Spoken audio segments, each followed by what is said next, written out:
हम operator overloading का topic पढ़ रहे हैं और उसमें अभी हम कुछ मोटिवेशन लेंगे जो कुछ हमने थ्योरेटिकल देखा है कि ऑपरेटर ओवरलोडिंग की नीड कहाँ हो सकती है।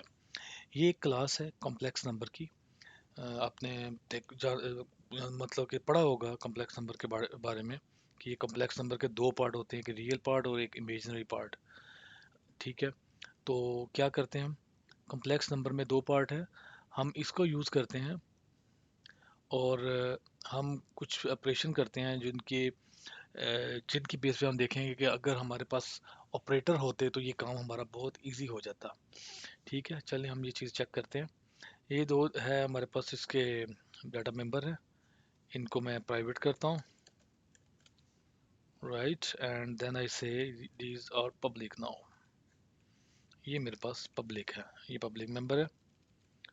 और इसी तरह मैं इसका एक कंस्ट्रक्टर बना लेता हूँ, कॉम्प्लेक्स रियल इमेजिनरी, और इसको वैल्यू असाइन कर देते हैं and we write like this. इसको हम लिखते हैं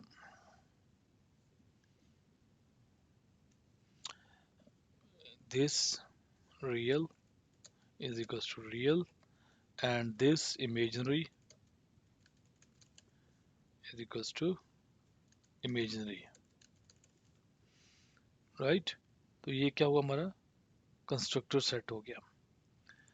अब हम इसके बाद देखते हैं, इसका एक प्रिंट का भी बना लेते हैं, हम फंक्शन बना लेते हैं प्रिंट का, उसको भी हम चेक कर लेते हैं। लेट्स सी दिस, प्रिंट का एक फंक्शन देखते हैं कि हम इसको प्रिंट कैसे करते हैं। जो रियल नंबर को लिखने का जो मेथड होता है वो ऐसे होता है कि प्रिंट, फॉर एग्जांपल अब हम कहते हैं print wide print, then I say C out. आपका इसका लिखा जाता है कि रियल लिखा जाता है और उसके बाद आपने लिखना है प्लस का साइन। ये रियल नंबर को लिखने का तरीका है, ठीक है। एंड देन वी से इमेजिनरी पार्ट, और उसके बाद इसके साथ स्मॉल आई लग जाता है। ये रियल नंबर को लिखने का तरीका होता है, ठीक है, रियल नंबर्स के बारे में। अब हम इस क्लास को देखते हैं यहाँ पे, complex C1 is equals to C1, right. इसमें हम कहते हैं जी 5 3, 5 उसका रियल नंबर है, 3 इसका इमेजिनरी पार्ट है। Then I say C1 dot print. चलें जी, अब हम इसको देखते हैं। देयर इज समथिंग, कहाँ पे हमने गलती की, error expected semicolon before this token, line 11 पे जाए। ये देखें सेमीकोलन मिसिंग है, एंड यू नो सेमीकोलन जिस लाइन पे मिसिंग होता है उससे ऊपर वाली लाइन दिखनी होती है। अब हम इसे चेक करते हैं।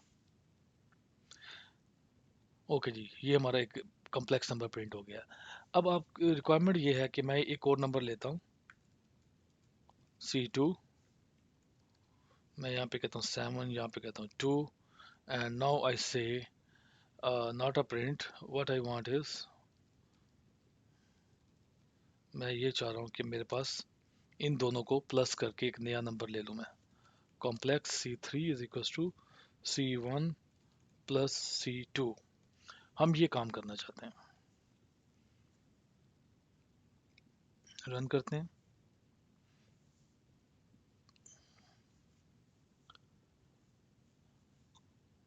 आप जब इसको रन करेंगे, let me refresh it, some issue on server, इसको दोबारा मैं रन करता हूँ। एक्चुअली कुछ प्रॉब्लम है इसकी कंपाइलेशन में, लेकिन जब आप इसको रन करेंगे तो ये आपको कभी कंपाइल नहीं करने देगा। ये आपको कोई ना कोई एरर देगा। एरर ऐसा देगा कि आपके पास ऐसा कोई ऑपरेटर नहीं है जो कि ऑब्जेक्ट को आपस में ऐड कर सके। ये यानी कि इन इस ऑब्जेक्ट के लिए हमारे पास इस क्लास के लिए कोई प्लस ऑपरेटर मौजूद नहीं है C++ में। आपको ये प्रॉब्लम आएगा। सोल्यूशन क्या है आपके पास अभी तक ये सोल्यूशन है कि हमने इनको ऐड करना है। तो I run one add program, मैं यहाँ पे एक ऐड का फंक्शन लिखता हूँ। मैं ऐड क्या करेगा, एक आपको कॉम्प्लेक्स नंबर वापस करेगा। कुछ इंटरनेट का मेरे पास प्रॉब्लम चल रहा है, आई थिंक सो इसको मैं रिफ्रेश दोबारा करता हूँ। ओके, तो मैं एक ऐड का फंक्शन लिखूंगा।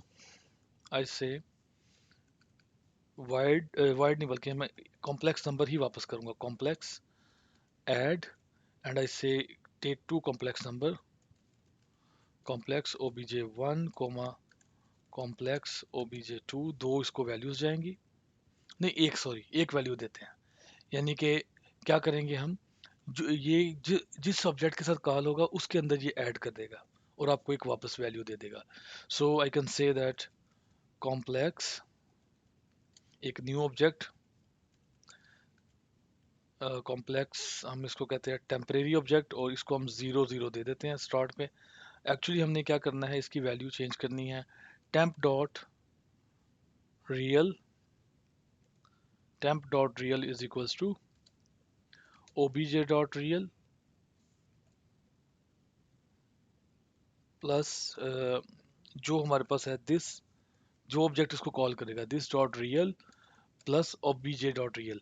जो भी ऑब्जेक्ट इसको कॉल करेगा उसका ये दिस उसके रेफरेंस उसके रेफरेंस के लिए यूज होता है दिस वन, और ये एक नया इसको वैल्यू दे देगा। एंड देन वी से temp dot imaginary is equals to this dot imaginary plus obj dot imaginary, then we say return, ये वाला जो टेम्परेरी है इसको बाहर आपको रिटर्न कर दे।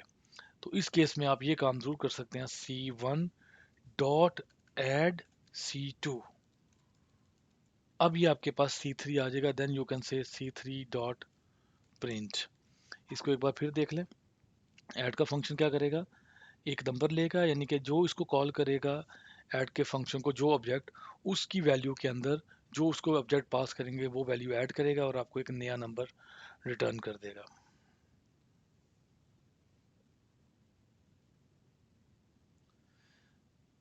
ओके, ये देखिए उसने क्या किया, 5+7 और 3+2 को ऐड करके एक नया नंबर दे दिया। तो ये आप कर सकते हैं। अगर आप वही अब इसको दोबारा करके देखते हैं, c1+c2, अब क्या कहता है हमें, ये इसी लाइन पे प्रॉब्लम है, ये आप नहीं कर सकते। आप जब लोकल करेंगे, ये देखें ऑपरेटर प्लस, ये है ही नहीं इसके लिए, नो मैच, यानी वो कह रहा है आप ये काम नहीं कर सकते। तो अब अगर आपको ऊपर वाले ऐड फंक्शन की बजाय ऑपरेटर यूज करना है तो हम ऑपरेटर ओवरलोडिंग करते हैं। अभी क्या नुकसान है इसका, देखिए अगर हम ये काम मैं करता हूँ c2+c3, अगर आपने लिखना है एक और फंक्शन हम लिखते हैं, चलें अगर आपने ये ऐसा काम करना है कि c1 c2 c3, हम कहते हैं जी c3 के पास भी कोई चीज़ अवेलेबल है 5+9, and now I say complex is equals to c4 is equals to c1 plus c2 plus c3। तो क्या करना पड़ेगा आपको, ये ऑपरेटर ओवरलोडिंग अगर नहीं है, पहले आप c1 और c2 को ऐड कर लें, फिर जो आंसर आएगा c3 में ऐड कर लें। तो आपको कुछ ऐसा कोड लिखना पड़ेगा, c1 डॉट ऐड c2, ठीक है, ये आ गया पहले। अब क्या करना है, इसके अंदर जो जो इसकी वैल्यू आ रही है उसमें आपने c3 ऐड करना है। सो आपको कुछ ऐसा ही काम करना है, यानी कि अब इसकी वैल्यू में क्या ऐड करना है आपने, c3 डॉट ऐड, आपने c3 में जो ये वैल्यू दे रहा है वो आपने ऐड कर देनी है। तो आपका इसका ये कॉम्प्लेक्स बनता जाएगी ये चीज़, ये आपकी जो है ना को यानी कि रीडेबिलिटी इसकी कम हो जाएगी ये चीज़। अब आप कहेंगे जी c4 प्रिंट करो, तो c4 आपका ये इस तरह प्रिंट करेगा। इसी तरह अगर ये और फर्दर कम्प्लेक्स होगा और ज़्यादा आपको वैल्यूज़ अगर ऐड करनी पड़ेंगी तो आपको ये फंक्शन ही ऐसे कॉल करना पड़ेगा। तो इस चीज़ से बचने के लिए हमने क्या इशू किया इसमें, कोमा सेमी कॉलन यहाँ पे। ओके, इस चीज़ से बचने के लिए लैंग्वेज ने एक फीचर दिया है ऑपरेटर ओवरलोडिंग का। ये आप देख सकते हैं, आप इसने तीनों को लेफ्ट साइड रियल नंबर को जमा किया और तीनों उसने इमेजनरी नंबर को जमा किया और आपको नंबर दे दिया। सो हम चाह रहे हैं कि हम ये इतनी कॉम्प्लेक्सिटी की बजाय हम ऐसा कोई काम करें कि यहाँ पे इतना कॉम्प्लेक्स कोड ना लिखना पड़े, लिखे हम c1+c2+c3 एंड दैट्स इट, ये काम हो जाए। इस तरह माइनस, मल्टीप्लाई, प्लस प्लस, यानी अगर मैं ये कहता हूँ जी c4++, तो क्या होना चाहिए, आपके c4 में इंक्रीमेंट हो जाए। इसका ही मतलब है अगर मैं इंक्रीमेंट ऑपरेटर लिखता हूँ तो अगर ऑपरेटर नहीं है तो मेरे पास क्या होगा, ये मुझे कुछ रिटर्न नहीं करेगा। इंक्रीमेंट करेंगे हम, इसमें एक का इंक्रीमेंट है, एक का कोई इनपुट, यानी कि इसके अंदर हमें वो देने की ज़रूरत ही नहीं है, हमने क्या इंक्रीमेंट किस में करना है। हम कहते हैं जब भी जो भी इसको कॉल करे वो अपने रियल नंबर में एक का इंक्रीमेंट कर ले। तो this dot real is equals to this dot real plus one, और वो आपको पता है आप रियल नंबर में प्लस प्लस कर लें, ये एक ही बराबर है। और अब आप देखिएगा, अब मैं क्या करूँगा, यहाँ पे मैं ये लिखता हूँ this one, and then I से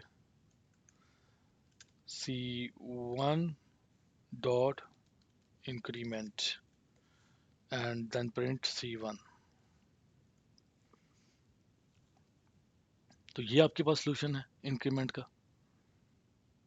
ओके, 5 का 6 हो गया, multiply plus equals to minus equals to. ठीक है, इसके अलावा अब ये भी हो सकता है, आप ये कहते हैं, ये एक और चीज़ देखें। अब आप प्रिंट प्रिंट फंक्शन की बजाय ना, मैं चाह रहा हूँ प्रिंट फंक्शन ना यूज़ करूँ, मैं लिखूँ सी आउट C1। तो क्या होना चाहिए, इसको C1 की जो मेरे मुताबिक जो वैल्यू है, जैसे मैंने प्रिंट में लिखा है वो काम कर दे। तो वो कह रहा है ऐसा तो आपने कोई ऑपरेटर लिखा ही नहीं हुआ। तो हमने इन ऑपरेटर का यूज़ करना है ओवरलोड करके अपने मुताबिक, यानी ये प्रिंट का फंक्शन ना हो। ये जो मैंने यहाँ पे लिखा है प्रिंट, यहाँ पे कुछ ऐसी ऐसा काम होना चाहिए कि भाई ये जो काम है ना, मैं ये लिखूँ और प्रिंट हो जाए। आई एम श्योर कि अब आपको वो जो लास्ट टॉपिक में थ्योरी थी जिससे आप बोर हो रहे होंगे, उसकी अब समझ आई होगी कि इसकी मोटिवेशन क्या, ज़रूरत क्या पेश आ रही है। तो अब हम अपना फर्स्ट ऑपरेटर जो है ना, नेक्स्ट क्लिप में फर्स्ट ऑपरेटर प्लस का जो है उससे हम अपना खुद ओवरलोड करके देखते हैं क्या पॉसिबिलिटी है। हाँ, आगे मूव करने से पहले दिस इज आल्सो पॉसिबल। ये देखें, मैं ये कहता हूँ C1, यही वाला complex C3 is equals to C1 plus 9। ये क्या है, ये भी पॉसिबल है। ये क्या है, ये हमें ऐसा ऑपरेटर चाहिए जो एक तरफ इंटीजर ले रहा है और एक तरफ एक उसका नंबर है। तो ये भी चीज़ हो सकती है, ओवरलोड जो कर रहे हैं हम, जितनी बार मर्जी ओवरलोड करें। तो हम इसको अब आगे नेक्स्ट टॉपिक में हम इसको ज़रा देखते हैं कि ये क्या बात हमने की है।